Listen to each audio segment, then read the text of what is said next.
Ursa clusters private limited. Ursa cluster USA entity అయినటువంటి USA company అయినటువంటి Indian subsidiary Ursa clusters private limited వారు మన రాష్ట్రంలో వాళ్ళు దాదాపుగా 5,196 కోట్ల రూపాయల పెట్టుబడి 2,500 మందికి ఉపాధి కల్పించడం కోసం అక్కడ ఒక డేటా సెంటర్ ని ఐటీ ఆఫీస్ ని నెలకొల్పడానికి వారు ముందుకొచ్చి రాష్ట్ర ప్రభుత్వానికి ప్రతిపాదనలు ఇస్తే 2,500 మందికి ఉపాధి దొరుకుతుంది.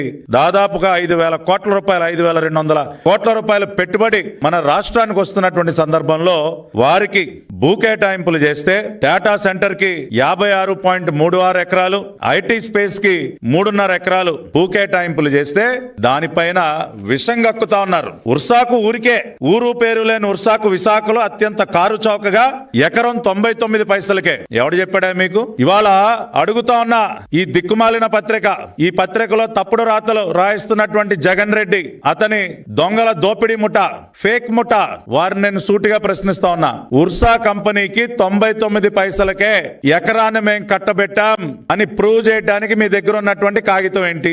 దేని ఆధారంగా మీరు ఈ తప్పుడు రాతలు రాస్తా ఉన్నారు? ప్రజల్ని మభ్యపెడతా ఉన్నారు. రాష్ట్రానికి వస్తున్నటువంటి పెట్టుబడులను అడ్డుకునే ప్రయత్నం చేస్తా ఉన్నారు. మీరు జవాబు చెప్పండి. దేని ఆధారంగా ఈ తప్పుడు రాతలు రాశారు? ఏదన్నా జీవో కాపీ ఉందా మీ దగ్గర? ఉర్సాకి 99 పైసలకే ఎకరం భూమి కేటాయిస్తున్నాం అని చెప్పడానికి మీ దగ్గర జీవో కాపీ ఉందా? ఉంటే బయట పెట్టండి.